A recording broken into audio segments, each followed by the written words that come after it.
With Steve Flink, the usual commentary. What happened today? Kim Clijsters dominated the final. We didn't see really a match. Well, we didn't see a match, and I think that mistake that Vera Zvonareva made was to beat Kim the last two times, because I think Kim was really, I don't think she necessarily took it personally, but she was very unhappy with how she played in those two matches, particularly at Wimbledon. And this was a major final. It makes a big difference when you have the experience that Kim does. I know Vera was in the Wimbledon final, but she didn't do well there either against Serena. So I think in many ways this was in the cards. This was bound to happen. It was unfortunate that it wasn't a little closer, but I think Kim was almost inevitably going to win in straight sets tonight, the way she's been playing. Steve, we remember when Yvonne Goolagong won Wimbledon as a mother. Yes. Then Kim has won as a mother already last year, but then she made a duplicate. 2 wins in a row, and that is a first. Yeah, it is. For a mother. Great accomplishment, and I don't think she's through. I really don't. I don't see why in the next couple of years we won't see her. First of all, she played badly in Australia this year against Petrova. That was a strange performance, but I think she'll have a good chance when she goes back there. She seems to me to be week in, week out right now the best on hard courts among the women, most reliable. She's had a few letdowns, but I like her chances to win a couple more majors in the next few years. Well, and who will win the men's final? Because today we had partially a surprise, even if looking well deeply the head-to-head between Djokovic and Federer, we saw that Djokovic had won 4 of the last 9 matches after he beat Federer in 2008 at the Australian Open. And so, in the last match, he had lost it to Federer, only 7-5 in the third. So, in a way, even if we thought that Federer was the favorite, I mean, it's not such a big a surprise. Or what do you think? No, it's not that he eventually pulled the upset. It's a mild surprise, you could say. I wasn't so sure he could do it on a big occasion. Having lost here the last 3 years to Roger Federer, I didn't expect it. But what was surprising was the fluctuating quality of the match. The fact that Djokovic blew the first set after leading 4-2, got nervous, won the second set 6-1 easily, got nervous again at the end of the third and 5-6 on his serve. He played a tight game. Now Federer's up 2-1.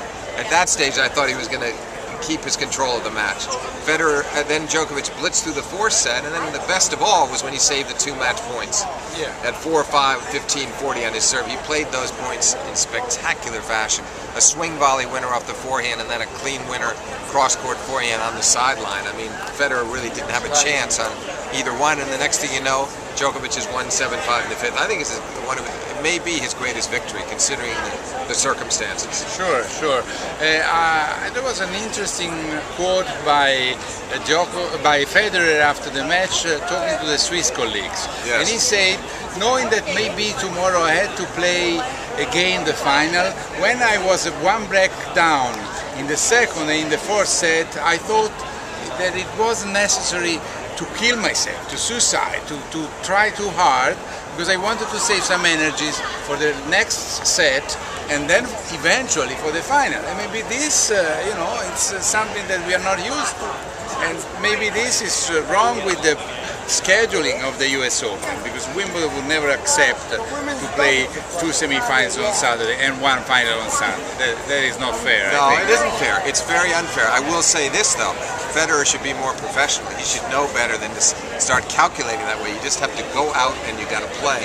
And you got to win as fast as you can, and you can't even be thinking about the next day. You have a job to do today. Get it done today. So I don't sympathize with all that calculation, and I don't necessarily even believe it, to tell you the truth.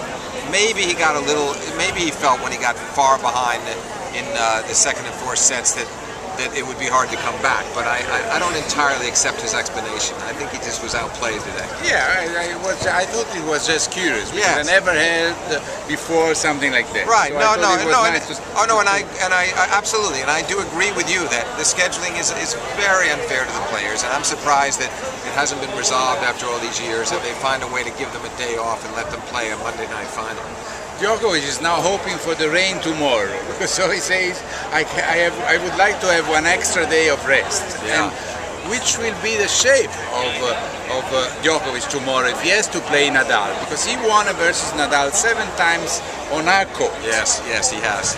But he's lost to him on hard too. He lost some big ones, including the Olympics a couple of years ago. Nadal can beat him on hard, and I just feel that under these circumstances, if they play tomorrow, Nadal must win. Surely will win. If they play the next day, I still think he wins. Maybe it's closer. But I think tomorrow, Djokovic will be very, very worn out. These big rallies with Federer today were exhausting.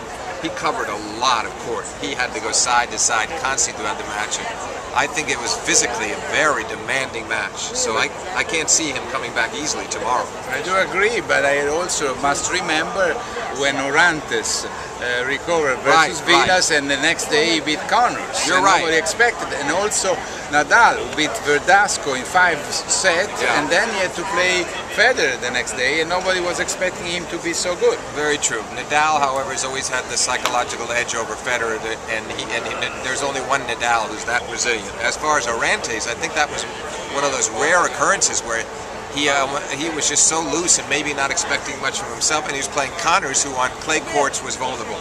Jimmy, he did win the next year on clay over Borg, but he could be had on bad days on clay, and Orantes played it. Plus, Orantes destroyed him in straight sets. You couldn't imagine Djokovic beating Nadal in straight sets tomorrow. Well, okay. Thanks, Steve. I talk to you again tomorrow after the final. Thank you, Ubaldo.